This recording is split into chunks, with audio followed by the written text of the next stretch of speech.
नमस्कार दोस्तों, स्वागत है आपका दृष्टि न्यूज़ पर। दोस्तों, हमने अभी 2-3 दिन में जो भी वीडियो अपलोड किए थे, मैंने कमेंट्स वगैरह हम पढ़ते रहते हैं, तो हमने पाया कि लोग ये भी पूछ रहे हैं कि गवर्नमेंट है या प्राइवेट है। तो आज हम इसको बताते हैं कि ये मतलब किस प्रकार से काम करती है, किस क्षेत्र में आती है, गवर्नमेंट या प्राइवेट। देखिए दोस्तों, जो कंपनीज वगैरह होती है वो 3-4 तरीके की होती है। PSU वाली होती है, पब्लिक लिमिटेड भी होती है और ये कोऑपरेटिव भी होती है। तो ये ना गवर्नमेंट है ना प्राइवेट है। अब लेकिन इसमें जॉब सिक्योरिटी कैसी है, इसकी चर्चा भी हम अब करेंगे। जैसे प्राइवेट तो आपको पता ही है, जो गवर्नमेंट नहीं है वो सारी चीज़ें प्राइवेट है। गवर्नमेंट है तो इसमें जितने भी मिनिस्ट्रीज हैं या सीधे सीधे गवर्नमेंट के अंडर में जितने भी इंस्टीट्यूट आते हैं, प्योर गवर्नमेंट में माने जाएंगे। अब बात करते हैं कि कोऑपरेटिव क्या है, PSU क्या है। देखिए दोस्तों, PSU में सीधा सीधा मतलब ये है कि गवर्नमेंट का एकाधिकार है। एकाधिकार मतलब जैसे 100% अगर शेयर है कंपनी का, उसमें से 51% जो शेयर है वो गवर्नमेंट का है और 49% वो कंपनी का है, तो उसको हम PSU कहते हैं। अब उसमें से मान लीजिए 1% भी गवर्नमेंट अपना शेयर वापस ले ले तो वो 50-50 हो जाएगा, और मान लो 2% ले ले तो वो प्राइवेट बन जाएगी पूरी। तो PSU वही है कि 51% शेयर गवर्नमेंट का है। सिक्योरिटी की बात करें तो ऑब्वियसली अगर कोई भी चीज़ को गवर्नमेंट की देखरेख में वो काम हो रहा है तो सिक्योरिटी प्राइवेट से तो कहीं ज़्यादा ही होगी।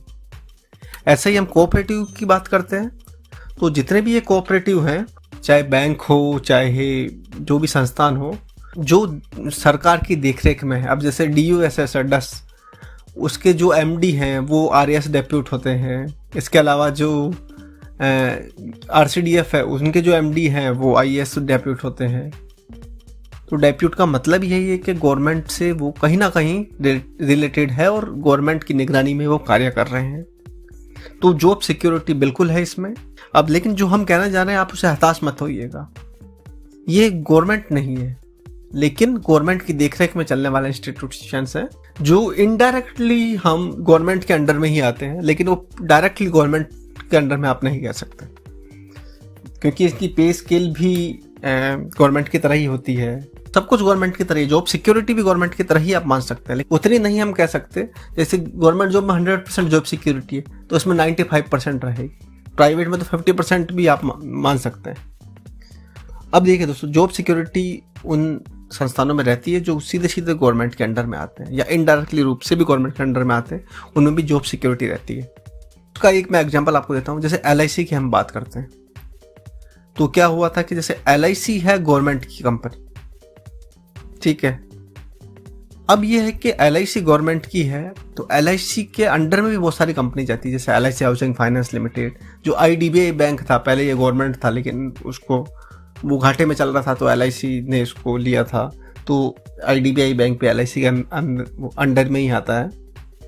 तो अब हम बात करते हैं LIC हाउसिंग फाइनेंस लिमिटेड की, मान लीजिए बात करते हैं, तो उसमें 47% LIC का है। अब देखिए, LIC गवर्नमेंट कंपनी है। अब उस कंपनी का अंडर नीचे भी बहुत सारी कंपनीज है, IDBI, LIC housing finance, LIC pension fund scheme, LIC international, LIC card, LIC mutual fund, ऐसे अलग बहुत सारी कंपनीज है अलग अलग। LIC हाउसिंग फाइनेंस की हम बात करते हैं तो LIC हाउसिंग फाइनेंस LIC के अंडर में, और LIC हाउसिंग फाइनेंस के अंडर में भी 3-4 company, LIC housing finance, asset management system और FCL, ऐसे 4 कंपनियां हैं। अगर उसका आप वो देखेंगे फ्लो चार्ट, सबसे ऊपर तो गवर्नमेंट है ना, तो वो सारी गवर्नमेंट की निगरानी में ही है। जैसे गवर्नमेंट LIC के ऊपर निगरानी करती है, LIC के अंडर में LIC housing finance, IDBI, LIC housing finance के अंडर में 4 कंपनियां हैं, एसेट मैनेजमेंट कंपनी और LIC HFL ट्रस्टी कंपनी, इस टाइप से। तो जो जॉब सिक्योरिटी है वो ये है कि बराबर बराबर ही मानी जाएगी, लेकिन जो जितना ऊपर होगा उसकी जॉब सिक्योरिटी उतनी ज़्यादा है। अब जैसे गवर्नमेंट में है तो 100% जॉब सिक्योरिटी है, उससे नीचे आए तो 95 हो गया, उससे नीचे आए तो 90 हो गया। लेकिन ये नहीं है कि भाई जैसे ही मान लीजिए कि कुछ हो जाता है कंपनी में तो वो जो मतलब एम्प्लॉय उनको निकाल ही दिया जाएगा, उनको शिफ्ट कर दिया जाएगा अपनी पेरेंट कंपनी में।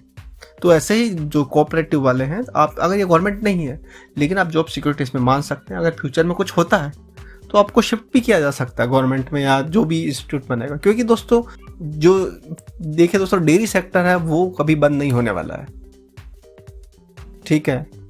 तो आप बिल्कुल निश्चिंत रहिए, जॉब ज्वाइन करिए। लेकिन हाँ, एक मैं राय देना चाहूँगा, आप इससे अच्छी जॉब कर रहे हैं तो उसको छोड़ करके मत आइएगा। अभी जैसे हमारे भी एक दो दोस्त हैं जो मुंबई में जॉब कर रहे हैं, दिल्ली में जॉब कर रहे हैं, उन्होंने भी एग्जाम दिया था। अब वो कह रहे हैं कि यार अभी तो उनका पैकेज है 20 लाख प्लस का पैकेज है, लेकिन वो बोल रहे हैं कि यार बाहर बहुत रह लिए, सब कुछ घूम लिया, अब हमें राजस्थान में ही आना है। तो बस अब 5400 ग्रेड पे मिल जाए तो वही बेटर है। वो तो असिस्टेंट मैनेजर के लिए उन्होंने भरा था, अब देखते हैं उनका सिलेक्शन होता है नहीं। लेकिन ऐसे भी लोग हैं जो कि अब सब जगह घूमने के बाद उनको लगता है कि यार कुछ नहीं पड़ा, अपने देश या अपना जो स्टेट है वही बेटर है, घर के पास रहेंगे। लेकिन हम आपसे ये कहेंगे कि अगर राजस्थान में आप अच्छी जॉब कर रहे हैं और आप इसमें आना चाहते हैं, इससे अच्छी जॉब कर रहे हैं, तो देखिए मैं वो नहीं आपको सजेस्ट करूँगा कि आप आइए इसमें, क्योंकि आप पहले से अच्छी जॉब में प्योर गवर्नमेंट में हैं। केवल और केवल जैसे मान लीजिए कि सैलरी में बहुत ज़्यादा डिफरेंस आ रहा हो, जैसे कि आपको मिल रही 2400 ग्रेड पे मिल रहा है और सीधा आपको अब 5400 मिल रहा है, तो आप आ सकते हैं। उसका रीज़न ये है कि 2400 से आप 5400 जाने में 10 साल 15 साल लग जाएंगे आपको उधर ही, और हो सकता है कि बहुत ज़्यादा समय लग जाए। लेकिन अगर आप सीधा 5400 में आते तो बेटर है। अब जैसे आप 4600 ग्रेड पे में कर रहे हैं, आप 4800 ग्रेड पे में कर रहे हैं, 4200 में कर रहे हैं, तो भी आप तो एक बार आप सोचिएगा आने से पहले। बाकी तो बहुत अच्छी जॉब है, ऐसा कुछ नहीं है, आप बिल्कुल निश्चिंत होकर के ज्वाइन कर सकते हैं। और जिसमें गवर्नमेंट का मतलब डेप्यूट रहते हैं लोग, वो बहुत अच्छी ही मानी जाती है। तो उम्मीद है कि आपको समझ आया होगा। Thank you.